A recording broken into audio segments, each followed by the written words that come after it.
ஆள் நடமாட்டமே இல்லாத ஒரு இடத்துல கோஸ்ட் ட்ரெயின்னு சொல்லிட்டு ஒரு பாலடைஞ்ச வீடு ஒண்ணு இருக்குது. அந்த இடத்துக்கு போயிட்டு ₹1 காசு எடுத்து போட்டா அங்க இருக்கிற ஒரு ட்ரெயின் மாதிரி ஒண்ணு அந்த வீட்டுக்குள்ள ஒரு ரைடு கூட்டிட்டு போகுமா. அதனால பீட்டருங்கிற ஒரு பையன் அவனுடைய ஃப்ரெண்ட்ஸான மைக்கேலையும் சாமியும் அந்த இடத்துக்கு வலுக்கட்டாயமா கூட்டிட்டு போறான். அந்த ரைட்ல போகிறதுக்காகவே 3 பேருமே கொஞ்சம் கொஞ்சமா காசு சேர்த்து வச்சிருக்காங்க. அந்த காசு எல்லாத்தையும் எடுத்து மைக்கேல் தான் அங்க இருக்கிற ஒரு மண்டபத்துடைய வாய்க்குள்ளேயே போடுறான். காசு போட்டோம் அந்த ரைடு ஸ்டார்ட் ஆகலன்னு சொல்லிட்டு பீட்டருங்கிற ஒருத்தவன் ஒரு கட்டையை வச்சு அந்த எலும்பு கூட பயங்கரமா அடிக்கிறான். அவன் அடிச்ச அடியில அந்த மண்டோட உடைஞ்சு போய் அந்த ரைடும் இப்ப ஸ்டார்ட் ஆகி அந்த வீட்டுக்குள்ள போக ஆரம்பிக்குது. கூட உட்கார்ந்துட்டு இருந்த அந்த சாமுமே இப்ப உள்ள போயிடுறான். ஆனா அவன் திரும்ப வரவே இல்ல.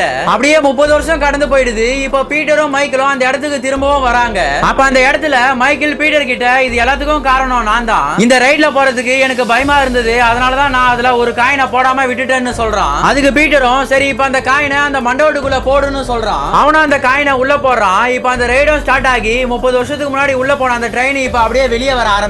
பார்த்தா அதுல இவனோட ஃப்ரெண்டான சாம் அதே வயசுல வெள்ளையா உட்கார்ந்துட்டு இருக்கான். கடைசியில அவன் அதுல இருந்து எழுந்திருச்சு வந்து இவங்க 2 பேருமே என்ன ஏமாத்திட்டாங்கன்னு சொல்லிட்டு அவங்க 2 பேருமே அப்படியே கொன்னுறான். சரி ஓகே गाइस, இந்த மூவியோட ஃபுல் எக்ஸ்பிளனேஷன் வீடியோ பார்க்கணும்னு சொல்லி நினைச்சீங்கன்னா கீழே இருக்க லிங்கை மறக்காம செக் பண்ணி பாருங்க.